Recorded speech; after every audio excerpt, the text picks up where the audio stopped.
Hello students, welcome to KC Physics classes. Students, today we are going to start a very important topic of error. It's a very important for JEE and NEET students. आप JEE का exam देखोगे तो error से आपको एक सवाल मिलेगा। अगर आप नीट के स्टूडेंट्स हैं तो एक डायमेंशन से और दूसरे परसेंटेज ईरर, जो कि आगे वाले टॉपिक में आप आज ही देखोगे। तो चलिए हम लोग शुरू करते हैं। ईरर ईरर क्या होता है? ईरर मतलब होता है गलतियां। आप अपने लाइफ में गलतियां करते हो, कोई मशीन से गलती हो जाती है, कभी एट रैंडम हो जाता है, कभी सिस्टमेटिक ईरर हो जाता है। मतलब कभी मशीन की गलती हो जाती है, कभी आप फॉर्मूला गलत पुट कर देते हो, उसके कारण भी डेटा गलत आते हैं। तो उसी के बारे में हम लोग पढ़ेंगे। मान लीजिए कोई रॉड है, उसके लेंथ में आपने मेजरमेंट किया, तो उसमें आपने मेजरमेंट में कुछ गलतियां कर दी, मतलब उसका एग्जैक्ट वैल्यू अलग है और आपने फाइंड आउट किया है अलग वैल्यू, मतलब दोनों में कुछ ना कुछ डिफरेंस आएगा। उसी को हम लोग बोलते हैं एरर। तो सबसे पहले हम लोग देखते हैं एरर क्या होता है। तो error it is the amount of uncertainty in measurement of the magnitude of physical quantity. Physical quantity मतलब कोई भी ऐसी क्वांटिटी है, जैसे आप स्पीड का मेजरमेंट कर रहे हो, लेंथ का मेजरमेंट कर रहे हो, एक्सेलरेशन का मेजरमेंट कर रहे हो, तो उसमें गलतियां हो सकती है। अनसर्टेनिटी मतलब आप कहीं ना कहीं गलतियां कर रहे हो उसमें, ठीक है। तो always there is always some difference in between the measured value and the actual value. Measured value मतलब जो आपने कैलकुलेट किया है और एक्चुअल वैल्यू से कहीं ना कहीं वो डिफरेंस पाया गया, डिफर पाया गया है, तब कहीं ना कहीं उसी डिफरेंस को हम लोग बोलते हैं, डेटा में जो आता है उसी को एरर बोलते हैं। मतलब एरर का जन्म ही होता है एक्चुअल वैल्यू और मेजर्ड वैल्यू के डिफरेंस से होता है, ठीक है। अब हम लोग देखते हैं कि एरर कितने तरीके का होता है और एरर हम लोग कैसे फाइंड आउट कर पाएंगे, कैसे कैलकुलेट कर पाएंगे। क्या एरर को हम लोग सही कर पाएंगे? क्या एरर फिक्स है, उसका डेटा पता होता है कि कब हम गलतियां करेंगे कब नहीं करेंगे? यस, तो उन सभी चीजों के बारे में हम लोग जानेंगे। जैसे देखो, हम लोग सबसे पहले बात करते हैं टाइप्स ऑफ एरर। मतलब सबसे पहले हम लोग देखेंगे इंस्ट्रूमेंटल एरर। ये क्या होता है? इंस्ट्रूमेंटल एरर मतलब ऐसा एरर जो इंस्ट्रूमेंट के कारण, आपको किसी इंस्ट्रूमेंट को दूसरे तरीके से मेजर करना चाहिए और आप उसको किसी और तरीके से मेजर कर रहे हो, तो स्वाभाविक है इंस्ट्रूमेंट क्या होगा, गलत डेटा देगा। उसी को हम लोग बोलते हैं इंस्ट्रूमेंटल एरर बोलते हैं, ठीक है। दूसरा क्या होता है? सिस्टमेटिक एरर होता है, सिस्टमेटिक एरर होता है। और तीसरा होता है रैंडम एरर होता है, और चौथा होता है पर्सनल एरर। अब इन सभी को हम लोग डिटेल में पाएंगे कि इंस्ट्रूमेंटल एरर क्या होता है, सिस्टमेटिक एरर क्या होता है, रैंडम एरर क्या होता है और पर्सनल एरर क्या होता है, ठीक है। चलिए हम लोग देखते हैं। देखिए सबसे पहला है इंस्ट्रूमेंटल एरर। ये क्या होता है? मतलब the errors which arises due to faulty instrument. मतलब कोई गलत इंस्ट्रूमेंट आप ले लिए, मतलब किसी पार्टिकुलर चीज को मेजरमेंट के लिए हम लोग दूसरे इंस्ट्रूमेंट की जरूरत थी और आप किसी फॉल्टी इंस्ट्रूमेंट को ले लिया, या कोई गलत इंस्ट्रूमेंट को ही ले लिया जो खराब है, उससे आप मेजर कर रहे हो, तो उसका डेटा क्या आएगा? गलत ही आएगा। तो उसको हम लोग बोलते हैं इंस्ट्रूमेंटल एरर। दूसरा क्या होता है? Systematic error. ये क्या होता है? The error which arises due to definite cause, किसी खास वजह से होता है और आपको अगर कोई फॉर्मूला यूज करना था, आप गलत फॉर्मूला यूज कर दिए। मतलब ऐसा इंस्ट्रूमेंट जो किसी खास रूल से बंधा हुआ है और उस रूल्स की वजह से उसमें एरर आया है and takes according to some rules, उसको हम लोग बोलते हैं सिस्टमेटिक एरर। और सिस्टमेटिक एरर जो होता है उसको हम लोग क्या कर सकते हैं? उसको हम लोग सोल्व कर सकते हैं। Systematic error can be solve और इट कैन बी सोल्व। इसको हम लोग सही किया जा सकता है, रिजॉल्व कर सकते हैं इस एरर। तीसरा क्या होता है? Random error. रैंडम एरर मतलब आपको पता नहीं है कि कब आ जाएगा वो गलतियां। इसके पीछे हो सकता है कि किसी खास टेम्परेचर पे उसका वैल्यू अलग आए, लेकिन टेम्परेचर हो सकता है बढ़ जाए, टेम्परेचर घट जाए। तो टेम्परेचर, प्रेशर, ह्यूमिडिटी, इन सभी चीज़ों पर अगर डिपेंड करता है तब उसमें स्वाभाविक है गलतियां होगी। और इस गलती को क्या तुम फाइंड आउट कर पाओगे? नहीं कर पाओगे। उसी को हम लोग बोलते हैं रैंडम एरर। नाम से ही एट रैंडम, मतलब कभी भी आ सकता है, उसका कोई फिक्स पैमाना नहीं है। Means those error which is random and occurs irregularly, irregularly आता है। और it can be change in temperature, pressure, density, humidity, इन सभी के कारण अगर ये एरर आता है उसको हम लोग बोलते हैं रैंडम एरर। क्लियर है? हो गया यहां तक? रैंडम एरर नोट कर लीजिए इसको। पर्सनल एरर है, पर्सनल नाम से ही पता है, खुद आप अगर गलतियां कर रहे हो किसी इंस्ट्रूमेंट के मेजरमेंट में, कैलकुलेशन में, उसको बोलते हैं पर्सनल एरर। जैसे आप देखिए, the error which occur due to limitation of human senses, मतलब आप अगर आप सोच रहे हो अलग, किसी इंस्ट्रूमेंट को मान लीजिए आपको मेजर करना है, ठीक है, और आपकी हो सकता है इरेगुलरिटीज के कारण आप सोच रहे हो दूसरे तरीके से, आप केयरलेस हो, ठीक है, उस समय आप नहीं हो, ये बहुत सारी चीजें होती है ना, तो उसके कारण जो गलतियां आती है उसको हम लोग पर्सनल एरर बोलते हैं। जैसे which cause due to limitation of human senses like error in judgement, आप गलत जज कर रहे हो चीजों को, इसके कारण केयरलेसनेस, आप मान ली हो सकता है केयरलेस हो, ठीक है, और हो सकता है आप गलत रिस्पॉन्स ले रहे हो, तो उन सभी के कारण जो एरर आता है उसको हम लोग बोलते हैं क्या? उसको बोलते हैं पर्सनल एरर। नोट कर लीजिए। हाँ, नोट करके एक ध्यान देने वाली बात है कि रैंडम एरर जो होता है उसका काउज अननोन रहता है। मैंने बताया ये है, cause of random error is unknown, और सिस्टमेटिक एरर्स को हम लोग क्या कर सकते हैं? रिजोल्व कर सकते हैं, ठीक है। चलिए आगे हम लोग बात कर रहे हैं, नोट कर लीजिए। चलिए नोट कर लिया होगा। हम लोग बात करेंगे एरर के टाइप से बात करें। अब जितने भी आपने देखे, सिस्टमेटिक एरर देखा, पर्सनल एरर देखा, रैंडम एरर देखा, वो जो भी एरर हो 5 पार्ट्स में डिवाइड किया गया, उन सभी को 5 पार्ट्स में डिवाइड किया गया। अब जितने भी एरर आप पढ़ोगे, किसी भी तरह का एरर, चाहे किसी भी कारण से आया हो, उसको हम लोग अलग अलग पार्ट्स में डिवाइड करेंगे, और यहीं से आपको सवाल देखने को मिलेंगे। हर जगह यही सवाल आपको देखने को मिलेगा। तो आप चीजों को बारी बारीकी से ध्यान से समझोगे कि एरर के टाइप्स क्या क्या है। पहला हम लोग बात करेंगे मीन वैल्यू एरर, जिसको हम लोग बोलते हैं ट्रू वैल्यू, ठीक है। मीन नाम से ही पता है कि बहुत सारे डेटा दिए हुए रहेंगे और उसका तुम एवरेज निकाल दोगे तब तुमको मिल जाएगा, उसी को बोलते हैं हम लोग ट्रू वैल्यू या मीन वैल्यू एरर। इसको हम लोग एक्स बार से डिनोट करेंगे, ठीक है। और हम लोग देखेंगे एग्जांपल से कि मीन वैल्यू कैसे फाइंड आउट करते हैं, ठीक है। दूसरा होता है एब्सोल्यूट एरर। एब्सोल्यूट एरर क्या होता है उस पर हम लोग बात करेंगे। एब्सोल्यूट एरर में एक एवरेज एरर हम लोग निकाल लेते हैं ट्रू वैल्यू, और पार्टिकुलर डेटा से हम लोग क्या करेंगे? सब्ट्रैक्ट करेंगे। आगे आप एग्जांपल में देखोगे। तीसरा होता है मीन एब्सोल्यूट एरर, मतलब जो एब्सोल्यूट एरर आएगा उसका आप क्या करोगे? एवरेज निकाल दोगे, तो मीन एब्सोल्यूट एरर है। चौथा होता है रिलेटिव एरर होता है। रिलेटिव एरर को ही हम लोग बोलते हैं फ्रैक्शन एरर बोलते हैं, शॉर्ट में हम लोग लिखेंगे एफ ही लिखेंगे, मतलब समझ जाओगे तो ये फ्रैक्शन एरर है, या आर ई भी लिख सकते हैं, दोनों एक ही नाम है, रिलेटिव एरर या फ्रैक्शन एरर। पांचवा होता है परसेंटेज एरर होता है।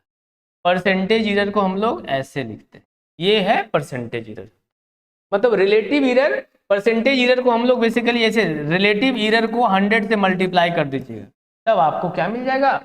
परसेंटेज एरर मिल जाए, ठीक है।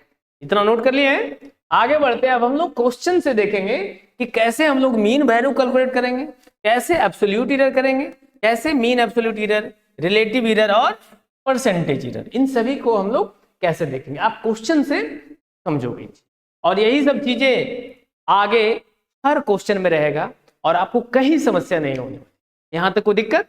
आगे बढ़े, चल आगे बढ़े।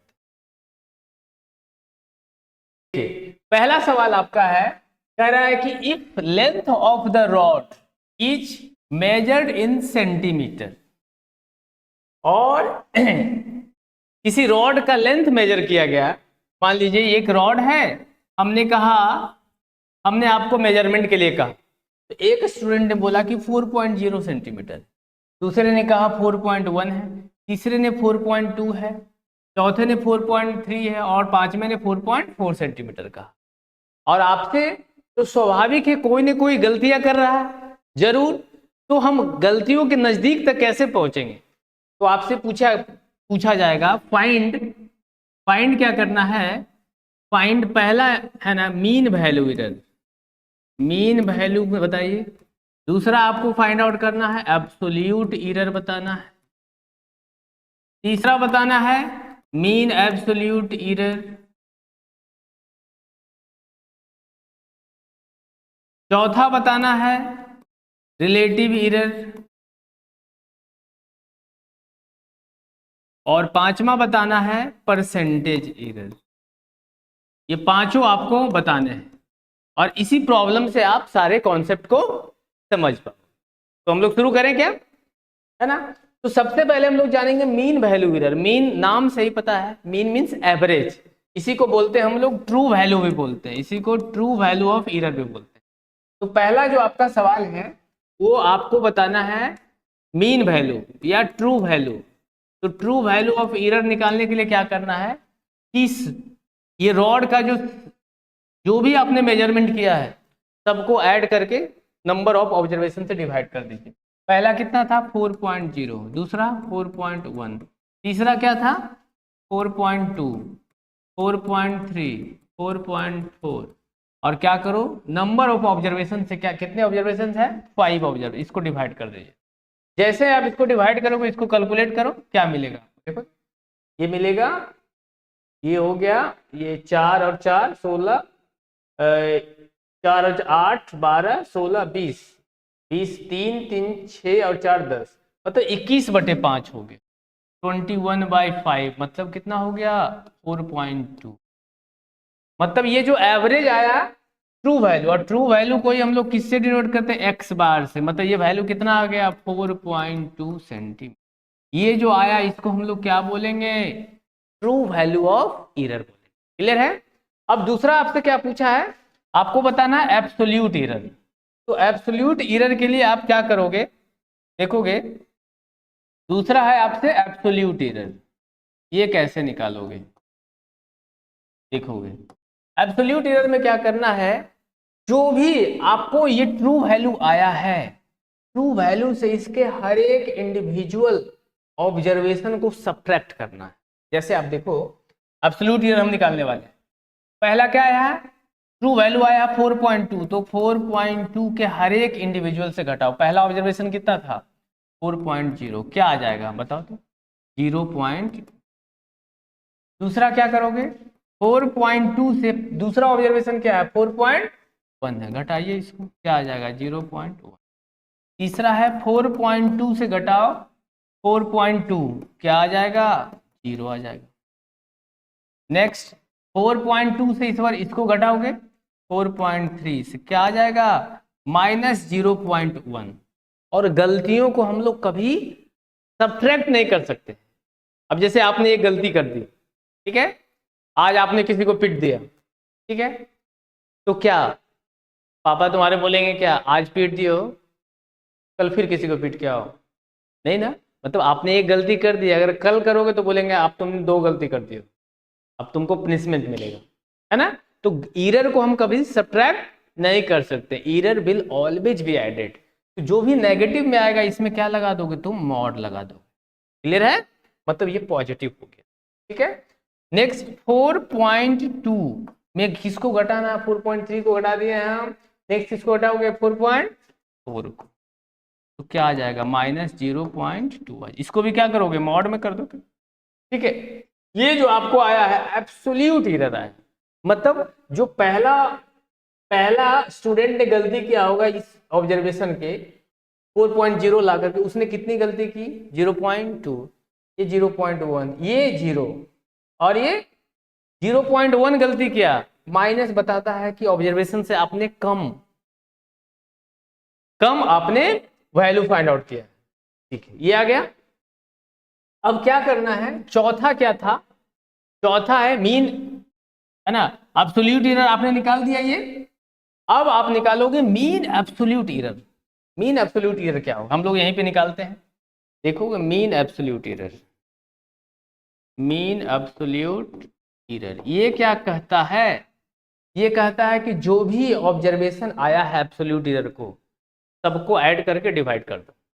मतलब ये कह रहा है कि पहला 0.2 था, फिर 0.1 था, फिर 0 था, फिर प्लस, है ना, आया माइनस 0.1 लेकिन मॉड में लेके प्लस ही करना है, फिर माइनस 0.2 मॉड में लेके प्लस ही करो, और नंबर ऑफ ऑब्जर्वेशन कितने 5 से डिवाइड कर दो, ये आपको मिल जाएगा तुमको क्या, मीन एब्सोल्यूट एरर आ जाएगा। चलो सबको ऐड करो तो क्या आ जाएगा, 2 और 1 3, 4 और 6, मतलब 0.6 डिवाइडेड बाई 5, इसको करोगे तो कितना होगा 0.12 आ जाएगा। मतलब मीन एब्सोल्यूट एरर कितना आया, 0.12, और इसी को हम लोग रिप्रेजेंट करते हैं, और यही एरर का रिप्रेजेंटेशन है। अगर आपसे बोलेगा रिप्रेजेंटेशन ऑफ एरर, एरर को रिप्रेजेंट कैसे करोगे, तो हम लोग क्या करते हैं, पहला रहेगा ट्रू वैल्यू, और दूसरा क्या रहेगा कि कितनी अपनी गलतियां क्या है, तो लगभग 0.12, तो रिप्रेजेंटेशन ऑफ एरर होगा 4.2 plus minus 0.12। This is the representation of error.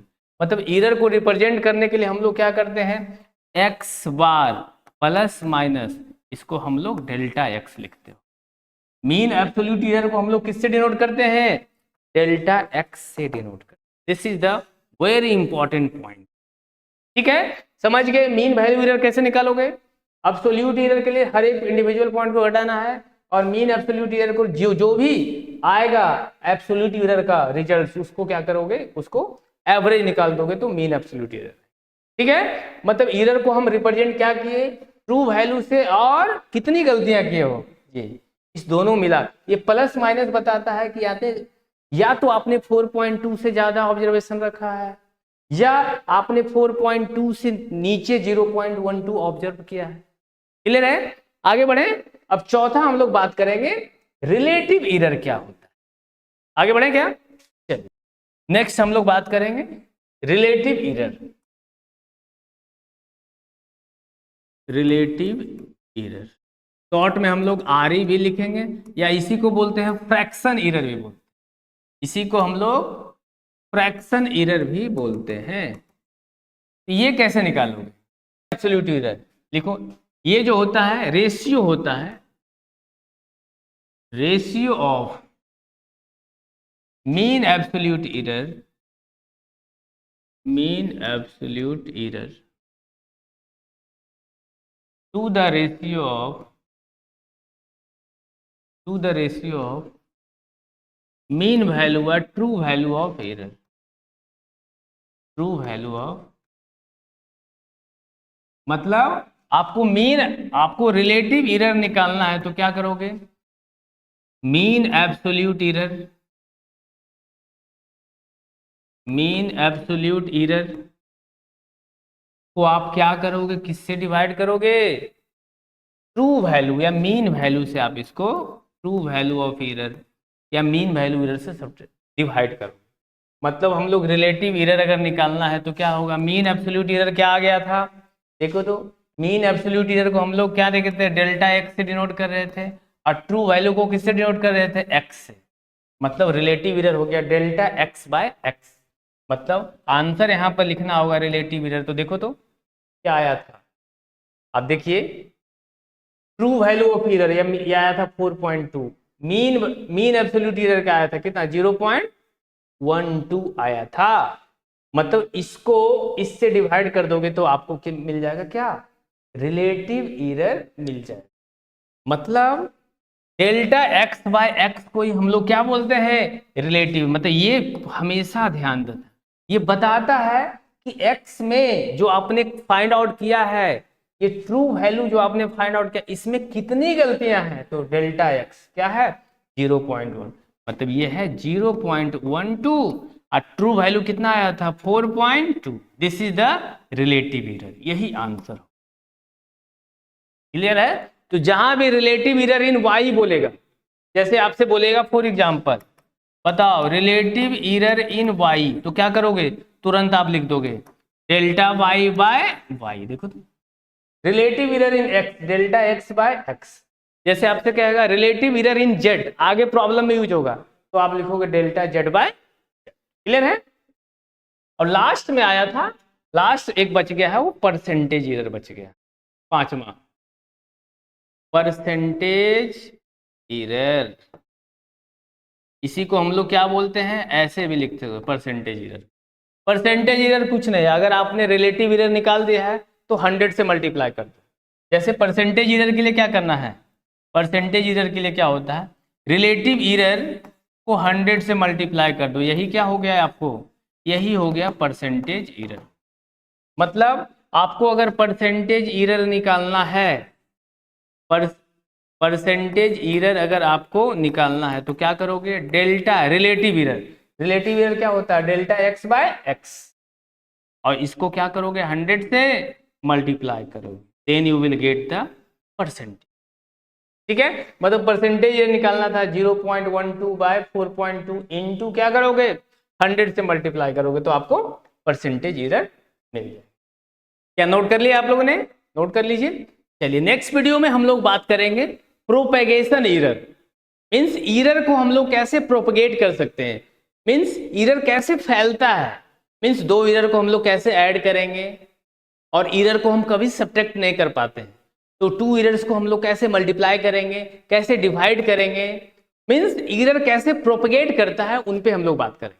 ठीक है, चलिए तो नोट डाउन कर लीजिए सारी चीजों को, हम लोग मिलते हैं अगले वीडियो में। Thank you to all of you.